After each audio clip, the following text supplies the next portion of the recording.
پاکستان میں ایک شو لانچ کیا جا رہا ہے جسے ایک ڈیٹنگ شو کا نام دیا گیا ہے، لازوال عشق یا عشق لازوال، یا اس طرح کا کوئی بےہودہ سا نام رکھا گیا، اور یہ اس شو کی ایک سستی سی کاپی ہے۔ If this was happening anywhere in the world, I can completely understand it because they don't have what we have. We have this treasure which is called Quran, the book of Allah. اور اس میں ہر چیز کا لا موجود ہے، اور یہ western culture ہے کہ آپ نامحرم کے ساتھ ایزیلی ایک گھر میں ایک کمرے میں بھی رہ سکتے ہیں، لیکن یہ پاکستان اور مسلم کنٹری کا کلچر نہیں ہے، and that cannot become a culture of a Muslim country till the day of judgment۔ اللہ تعالیٰ نے قرآن میں ارشاد فرمایا، سورۃ نور کی 21ویں آیت ہے، یا ایھا الذین آمنوا لا تتبعوا خطوات الشیاطین، اے ایمان والو، اور oh those of you who claim to have belief, do not follow the footsteps of شیاطین، اس کے نقش قدم پر مت چلو، ومن یتبع خطوات الشیاطین، اور جس کسی نے بھی شیطان کے فٹ سٹیپس کو، اس کے نقش قدم کو فالو کیا، پھر کیا ہوگا؟ فإنہ یأمر بالفحشاء والمنکر، پھر شیطان تو تمہیں حکم دے گا، یأمر بالفحشاء، وہ تمہیں حکم دے گا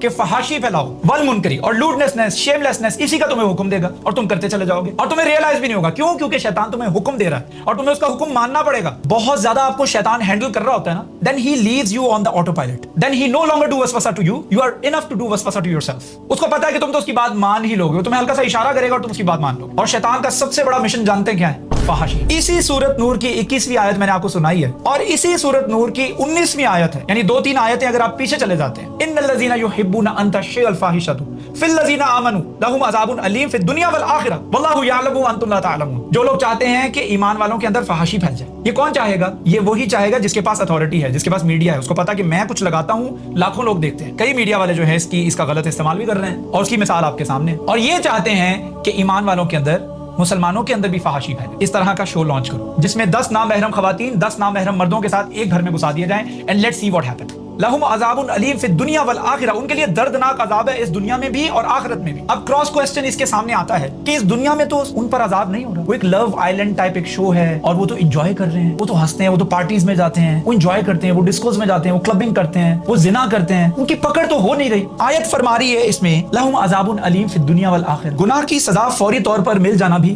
اللہ تعالیٰ کی بلیسنگ سمجھتا ہوں۔ آپ نے کچھ گناہ کیا، فوری طور پر آپ کو اس کی سزا مل گئی، آپ کو ریئلائز ہو گیا کہ میں نے گناہ کیا تھا، آپ نے استغفار کیا، that is also one of the blessing of اللہ۔ یا احساس ہو جانا دل کے اندر کہ یا اللہ میں نے کچھ غلط کیا، مجھے معاف کر دے، ندامت ہونا، یہ معافی ان کو نہیں ملنی، اور نہ یہ توفیق ان کو ملنی ہے۔ ان کو ہمیشہ یہی لگتا رہے گا کہ ہم ٹھیک کر رہے ہیں۔ Let's make it a part of a culture, اس کو کلچر کا حصہ بناؤ، کوئی مسئلہ نہیں، اٹس اوکے، نو پرابلم۔ ایک ڈیٹنگ شو تو ہے، اس میں کون سی غلط بات ہے؟ وہ احساس ختم ہو گیا نا، یہ بھی اللہ تعالیٰ کا عذاب ہے، کیونکہ ایسے لوگ جو ہیں وہ گناہ کرنے کے راستے تلاش کر رہے ہوتے ہیں، ان کو 5 راستے ملتے ہیں، اللہ تعالیٰ ان کو 10 راستے مزید دے دیتا ہے، ایلو پڑھو، کرو، کھل کے کرو، let me dig your hole a little deeper for you. وہ 10 راستے تلاش کرتے ہیں، اللہ تعالیٰ ان کو